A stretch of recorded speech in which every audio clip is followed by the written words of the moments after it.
출애굽기 5장 1절부터 9절까지의 말씀 제가 읽겠습니다. 그 후에 모세와 아론이 바로에게 가서 이르되 이스라엘의 하나님 여호와께서 이렇게 말씀하시기를 내 백성을 보내라. 그러면 그들이 광야에서 내 앞에 절기를 지킬 것이니라 하셨나이다. 바로가 이르되 여호와가 누구이기에 내가 그의 목소리를 듣고 이스라엘을 보내겠느냐. 나는 여호와를 알지 못하니 이스라엘을 보내지 아니하리라. 그들이 이르되 히브리인의 하나님이 우리에게 나타나셨은즉 우리가 광야로 사흘길쯤 가서 우리 하나님 여호와께 제사를 드리려 하오니 가도록 허락하소서. 여호와께서 전염병이나 칼로 우리를 치실까 두려워하나이다.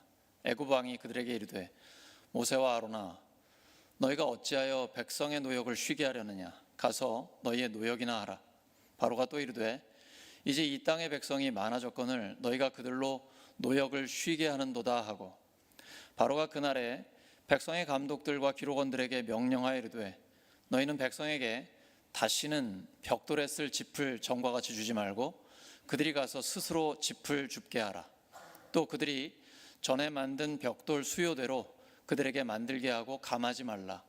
그들이 게으름으로 소리질러 이르기를 우리가 가서 우리 하나님께 제사를 드리자 하나니 그 사람들의 노동을 무겁게 함으로 수고롭게 하여 그들로 거짓말을 듣지 않게 하라.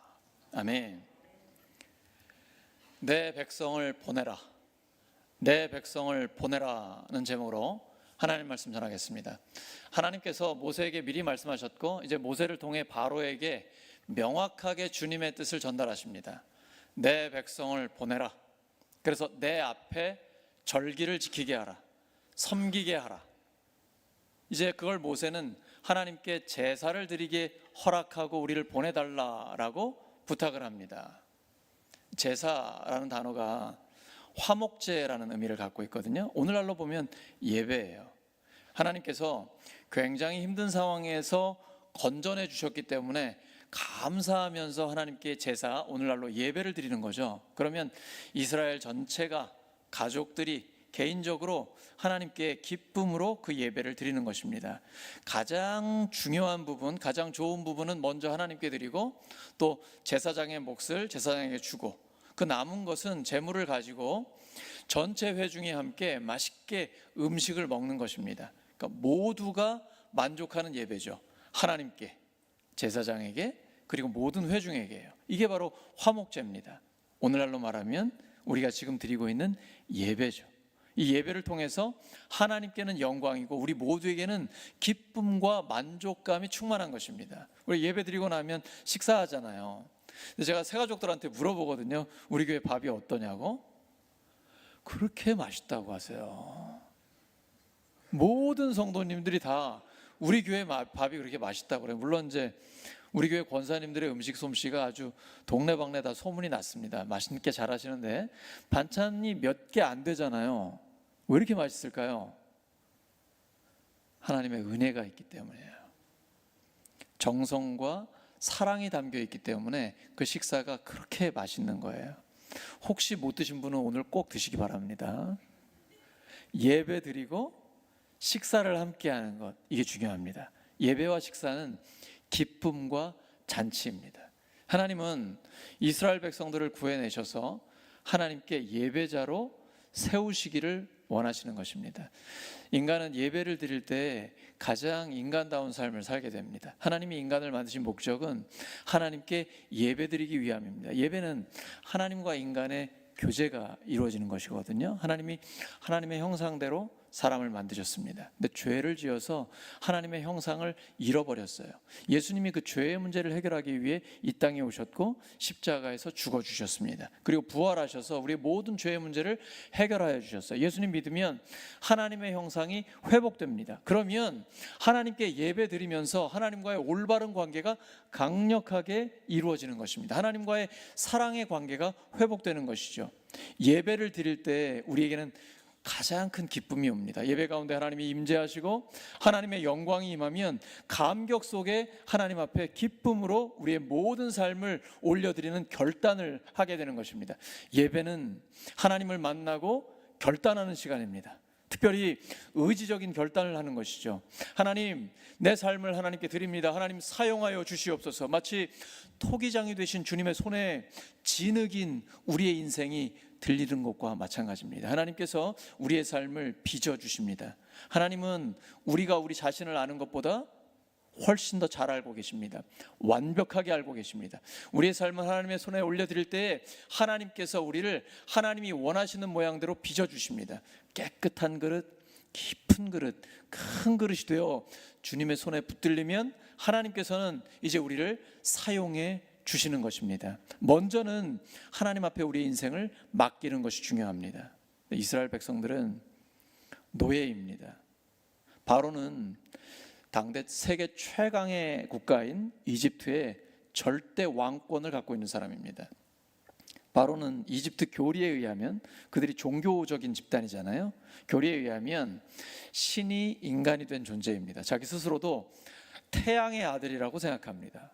그런데 모세와 아론이 와가지고 하나님이 당신한테 지금 명령하고 계신다고, 이스라엘 백성을 보내라고 하셨다고 말씀을 전달했습니다. 내 백성을 보내라. 바로는 지금 어이가 없는 겁니다. 여호와가 누구냐? 그 신이 도대체 누군데 감히 나한테 명령을 하느냐? 나한테 명령을 할 수 있는 신이 어디 있느냐? 라고 주장하는 것입니다. 지금 바로는 내가 신이다라고 주장하는 가짜 신이죠. 하나님 참신과 대결을 펼치는 장면입니다. 그때 모세와 아론이 하나님은 히브리인의 하나님이신데 우리에게 찾아오셨습니다 라고 얘기합니다. 히브리인의 하나님, 하나님은 약자의 하나님, 노예들의 하나님입니다. 소수의 힘없는 자들의 하나님이에요. 하나님은 히브리인의 하나님이라고 불리는 것을 부끄러워하지 않습니다. 근데 바로는 하나님을 모릅니다. 하나님을 모르는 사람은 바로처럼 행동합니다. 하나님을 우습게 여기고 오히려 이스라엘 백성들을 더 강하게 학대합니다. 이전에는 짚은 줬거든요. 그걸 가지고 벽돌을 만들게 했습니다. 이제는 짚도 주지 않습니다. 짚을 스스로 구해가지고 벽돌을 만들게 하는데 수요는 이전과 똑같습니다. 이제 이스라엘 백성들은 더 힘들어졌습니다. 바로가 이렇게 하는 데는 의도가 있습니다. 지금 포석을 까는 거예요. 모세와 이스라엘 백성들을 이간질시키는 것입니다. 모세는 노예들의 지도자입니다. 근데 노예들이 지도자를 중심으로 강력하게 하나가 되면 굉장히 다루기가 어려워지거든요. 마치 오늘날 국민들이 하나로 딱 뭉치면 정치인들이 그 국민들의 뜻을 따라야 하는 것과 같습니다. 그래서 지도자인 모세와 이스라엘 백성들을 이간질 시켜놓고 있는 것입니다. 두 번째는 이집트 바로에게 절대 왕권이 있어서 그 바로 왕이 이스라엘 백성들을 편안하게 일할 수 있게 해준다라는 것을 알려주려고 하는 것입니다. 하나님이 너희들을 도와주는 게 아니고 지금 현실적으로 바로가 너희들의 목줄을 쥐고 있다라는 것을 알려주려고 하는 것입니다. 그래서 백성들로 하여금 냉엄한 현실을 직시하게 하는 것이죠. 하나님은 보이지 않으니까 하나님에 대한 믿음을 깨버리려고 하는 것입니다. 그리고 이스라엘 백성들이 지금 혹독한 고난, 더 힘든 학대를 당하게 됩니다. 그 모든 책임을 모세에게 돌리려고 하는 것입니다. 이게 바로 마귀의 전략입니다. 모세를 통해 하나님이 말씀을 주셨는데 바로는 그걸 거짓말이라고 이야기합니다. 마귀는 하나님의 말씀을 처음부터 정면으로 부정했습니다. 에덴 동산에서 처음 사람 아담과 하와에게 하나님이 분명히 말씀하셨습니다. 이 동산에 있는 모든 것은 네 마음대로 먹어도 된다. 단 하나, 동산 중앙에 있는 선악을 알게 하는 나무 열매는 먹지 마라. 먹으면 반드시 죽는다라고 하나님이 강조하셨습니다. 마귀가 유혹합니다. 너 이거 먹어도 안 죽는다. 오히려 네가 하나님처럼 된다. 처음 사람은 하나님의 말씀을 믿지 않고 마귀의 말을 믿었습니다. 이건 오늘날도 똑같습니다. 예수님 다시 오실 때까지 마귀의 수법은 동일합니다. 하지만 어리석은 인간들이 계속 이 마귀의 전략에 넘어가게 됩니다. 네가 하나님이야. 네가 네 삶의 주인이야. 네 마음대로, 네 뜻대로 살아. 네가 네 인생을 네가 하고 싶은 대로 하면 돼. 그게 진짜 자유로운 인간의 삶일까요? 아닙니다. 선악을 알게 하는 나무 열매를 먹었을 때 하나님처럼 됐습니까? 오히려 하나님과의 관계가 깨졌습니다. 하나님이 무서워 숨었습니다. 하나님이 아담을 찾을 때에 아담은 부끄럽고 두려워서 숨었습니다. 하나님과의 관계가 깨졌어요. 이후에 남편과 아내의 관계도 깨집니다. 그리고 두 아들이 있었는데 큰아들이 작은아들을 죽입니다. 이 오늘날 우리가 겪고 있는 전쟁과 기근, 지진, 모든 고통과 죄악이 어디에서 온 것입니까? 바로 그 죄로부터 온 것입니다. 예수님은 모든 문제의 근본 원인인 죄를 해결하기 위해 이 땅에 오신 것입니다. 그래서 이 죄의 문제가 해결되면 이제 하나님 앞에 참된 예배자로 서게 됩니다. 이걸 위해서 바로 앞에 선 것입니다. 이스라엘 백성들, 노예들에게 바로는 넘사벽입니다. 넘을 수가 없는, 상상할 수도 없는 벽이에요. 근데 하나님이 모세를 그 앞에 서게 합니다. 왜 그럴까요? 바로를 넘어야만 하기 때문입니다. 이 벽을 넘어야만 출애굽이 이루어집니다. 구원을 받게 되는 것입니다. 하나님이 모세에게 미리 약속해 주셨습니다. 출애굽기 3장 12절입니다. 여러분 읽으십니다. 시작. 하나님이 이르시되 내가 반드시 너와 함께 있으리라. 내가 그 백성을 애굽에서 인도하여 낸 후에 너희가 이 산에서 하나님을 섬기리니 이것이 내가 너를 보낸 증거니라. 다시 한번 읽겠습니다. 시작. 하나님이 이르시되 내가 반드시 너와 함께 있으리라. 내가 그 백성을 애굽에서 인도하여 낸 후에 너희가 이 산에서 하나님을 섬기리니 이것이 내가 너를 보낸 증거니라. 하나님이 강조하시죠. 내가 반드시 너와 함께 있으리라. 그리고 출애굽 구원하신 이후에는 너희가 이 산에서 하나님을 섬기게 될 것이다. 하나님을 예배하게 될 것이다 라고 말씀하십니다. 우리가 생각할 때 일제시대에 우리 민족에게 가장 긴급하고 중요한 것은 무엇입니까? 당연히 나라의 독립이죠. 우리보다 훨씬 더 오래 노예 생활했습니다. 430년이에요.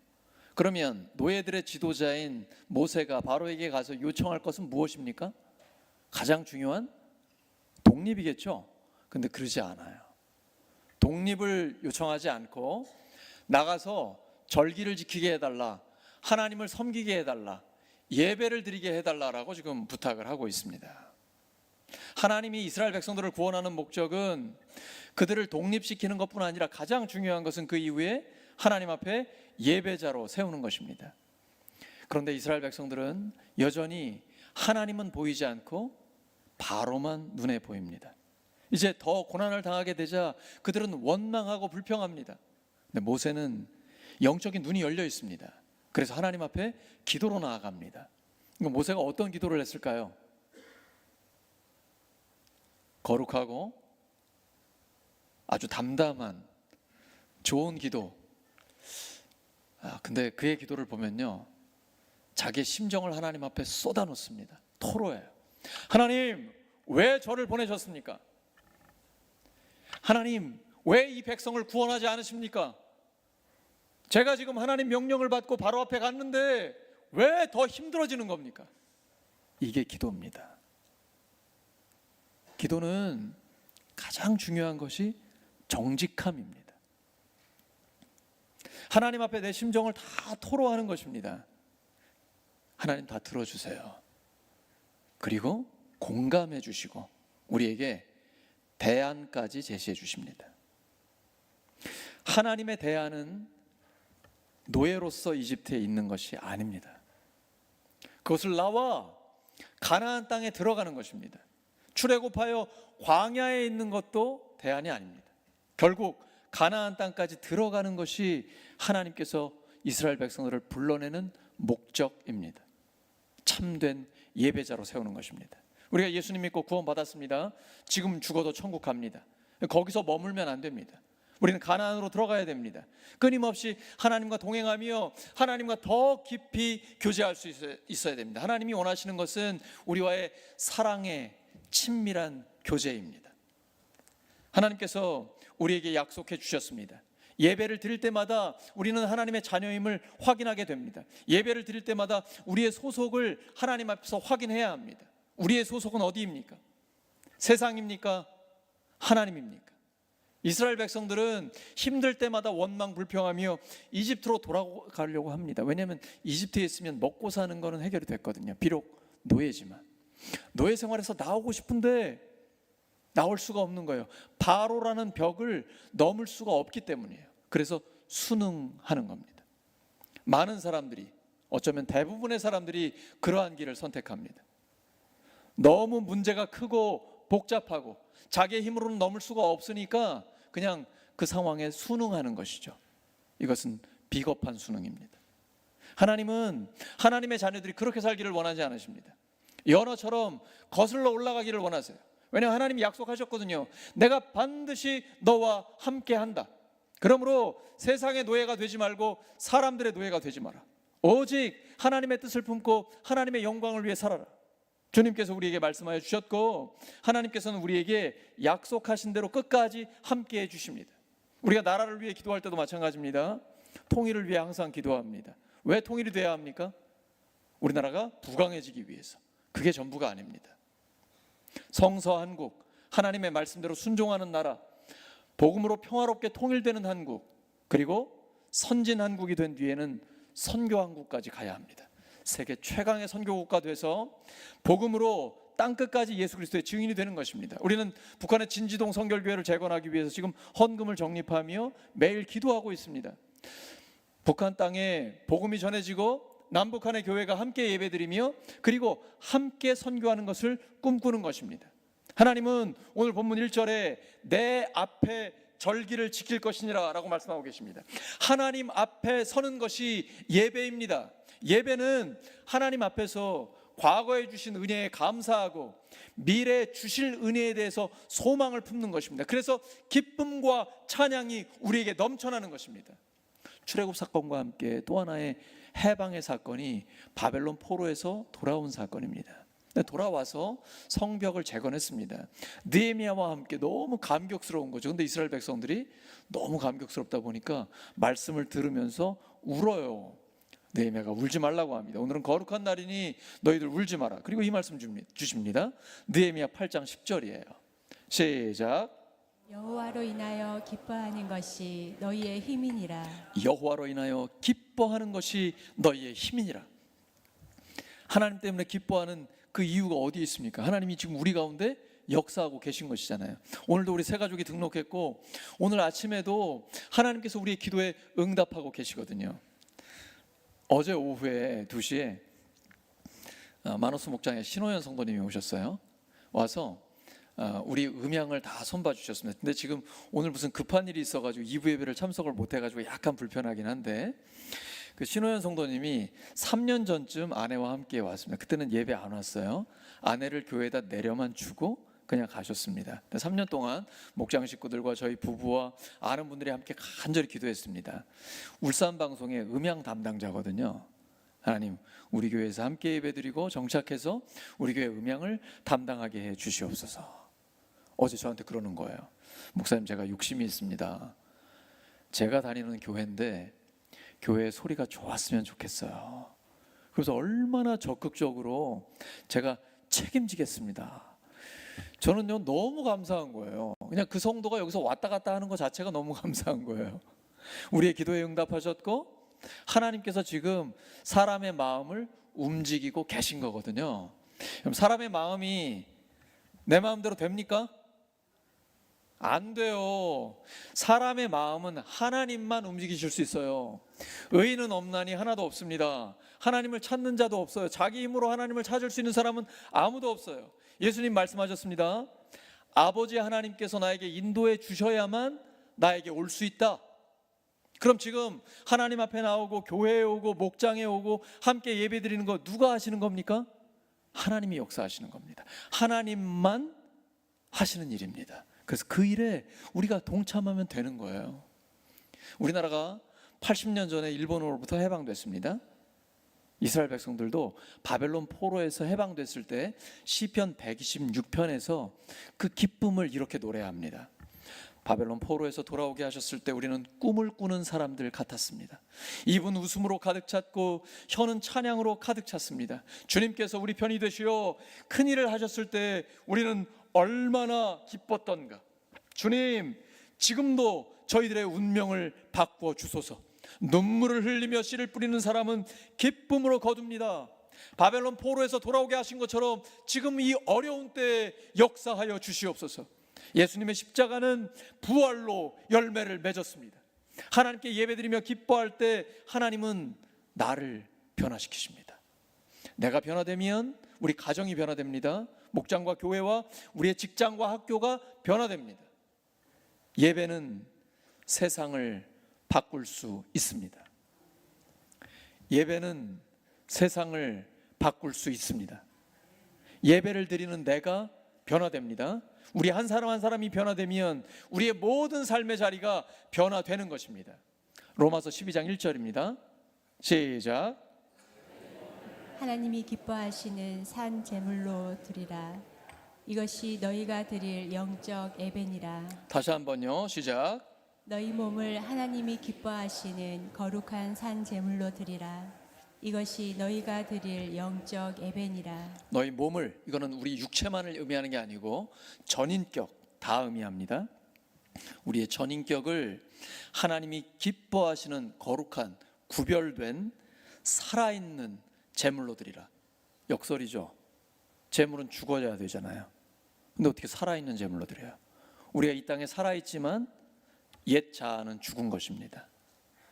자기를 부인해야 돼요. 나를 부인하고 자기 십자가를 져야만 하나님의 뜻이 우리의 삶에 이루어집니다. 예수님께서는 자기를 내어주셔서 십자가를 지셨고 부활로 우리에게 구원의 역사를 이루어 주셨습니다. 우리도 마찬가지입니다. 우리의 몸을, 우리의 전 인격을 하나님께 드리면 그것이 예배입니다. 가정과 일터, 학교, 모든 삶의 자리에서 우리가 하나님 앞에 쓰임받게 되는 것입니다. 우리가 하나님이 기뻐하시는 그 뜻에 철저히 순종을 하다 보면 굉장히 보람이 있는데 때로는 힘들기도 합니다. 하지만 그 고난보다는 하나님이 주신 격려가 훨씬 더 큽니다. 하나님은 말씀을 통해 예배 가운데 그리고 사람들을 통해서 우리를 끊임없이 격려해 주십니다. 하나님은 연약한 가운데 하나님의 능력을 완전하게 나타내 주십니다. 지금 모세가 전한 하나님의 말씀을 듣고 바로는 여호와가 누구냐라고 하나님을 우습게 여깁니다. 하지만 참 하나님 앞에서 그 하나님을 만나게 되면 우리는 하나님이 주시는 영원한 생명과 참된 자유를 누리게 됩니다. 바로처럼 내가 내 인생의 주인이 되어서 내가 하나님인 것처럼 살아가면 하나님을 만날 수 없습니다. 근데 겸손함으로 하나님 앞에 엎드리면 하나님을 더 깊이 경험하게 됩니다. 이사야처럼 화로다 나여 망하게 되었도다. 나는 입술이 부정한 자인데, 나는 죄인인데 하나님을 만났습니다. 베드로처럼 주님, 저는 죄인입니다. 저를 떠나소서. 이 말은 저를 떠나서 가시라는 말씀이 아니고 제가 주님 앞에 설 수 없는 죄인입니다라는 정직한 고백이에요. 근데 그 주님은 베드로를 이끌고 예수님의 제자가 되게 하셨습니다. 하나님은 이렇게 하나님 앞에 정직하게 죄를 고백하는 사람, 약자들의 하나님, 히브리인의 하나님, 무능한 자의 하나님이라고 불리는 것을 기뻐하십니다. 지금 이집트의 절대 강자 앞에서 하나님은 담대하게 말씀하고 계시는 것입니다. 나는 약자의 하나님, 노예들의 하나님이다라고 말씀하십니다. 하나님은 강자의 기득권을 감싸고 보호해 주시지 않습니다. 약자를 보호해 주십니다. 성경 전체에 하나님은 일관되게 말씀하세요. 나는 고아의 아버지다. 고아와 과부, 나그네, 오늘날로 말하면 우리나라에 와 있는 외국인 노동자들입니다. 법적으로 보호받지 못하는 사람들, 약자들, 과부. 고대 사회에서 과부는요, 남편이 지금 없는 거잖아요. 그러면 아무런 사회적으로 도움을 받을 수가 없어요. 아버지 어머니가 없는 사람이니까. 오늘날도 힘들지만 그때는 더 하거든요. 특별하게 보호해 주시라고 하나님이 계속해서 강조해서 말씀하십니다. 하나님은 약자들의 하나님이세요.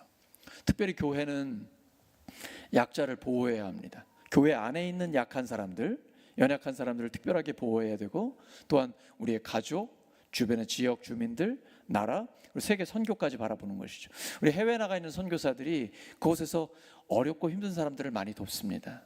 가난한 나라에서든 여전히 어린아이들이 교육받지 못하고 있거든요. 그 아이들에게 빵을 주고 학용품을 주고 그리고 학비를 대주는 일을 하고 있어요. 우리의 헌금이, 기도가 바로 그렇게 쓰임받고 있는 것입니다. 하나님은 약자들의 하나님이에요. 약자의 권리를 보호하고 그들을 도와주고 모든 억압에서 해방시켜 주십니다. 잠언 14장 31절입니다. 시작.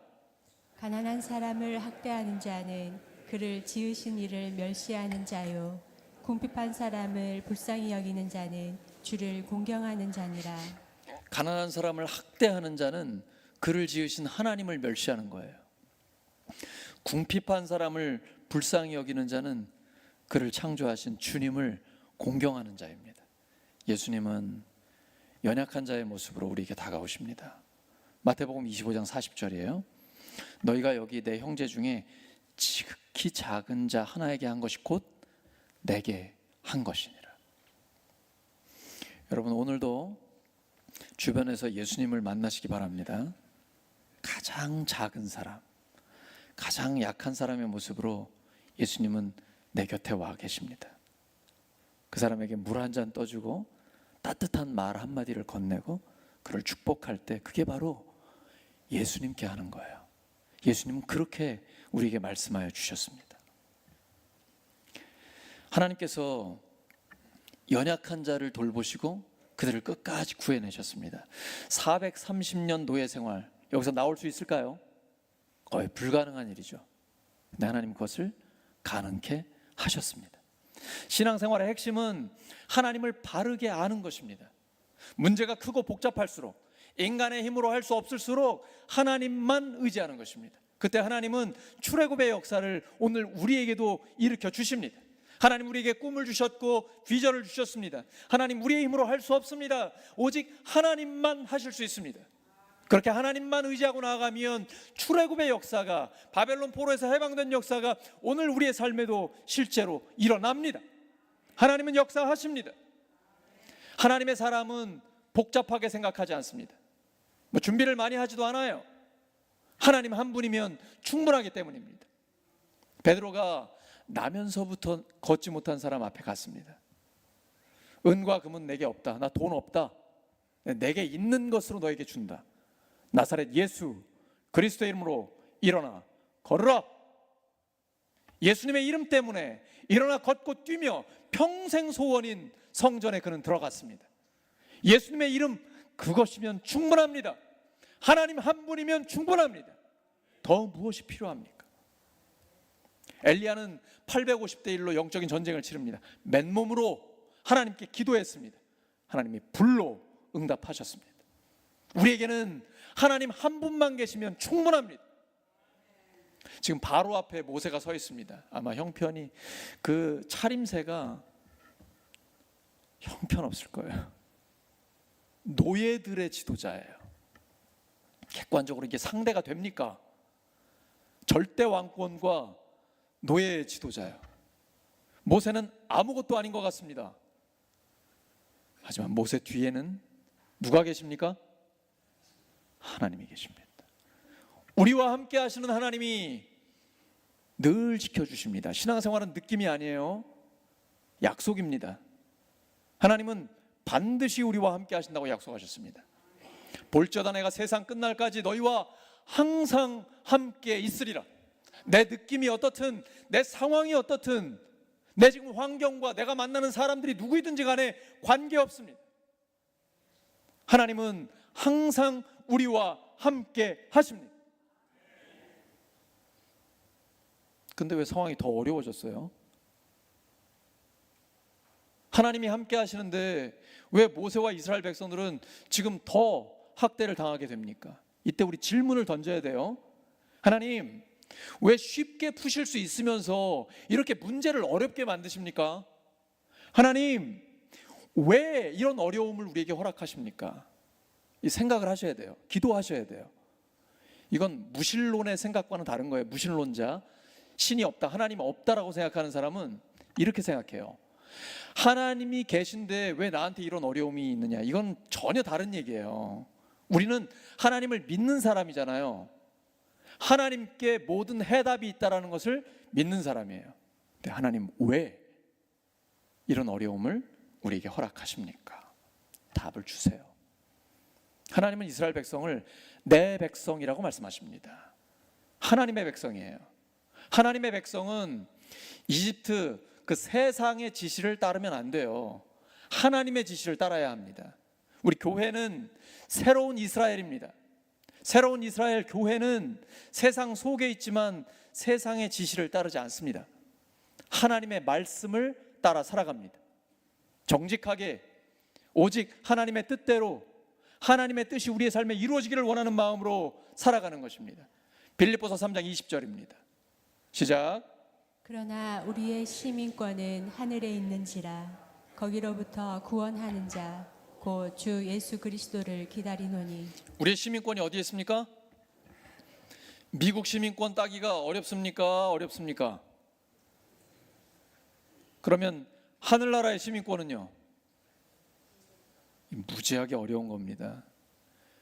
사실 인간에겐 불가능합니다. 그래서 예수님이 오신 거예요.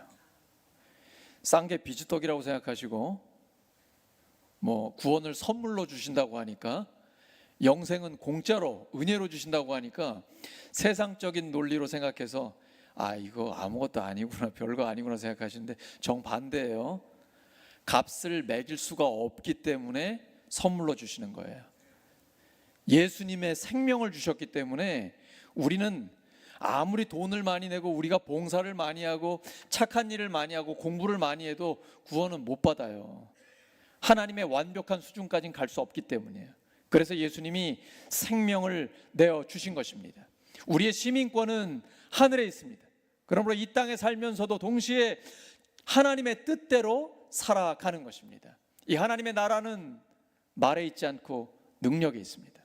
하나님은 반드시 우리에게 승리를 주십니다. 하나님이 약속하셨기 때문이고 하나님은 전능하시기 때문입니다.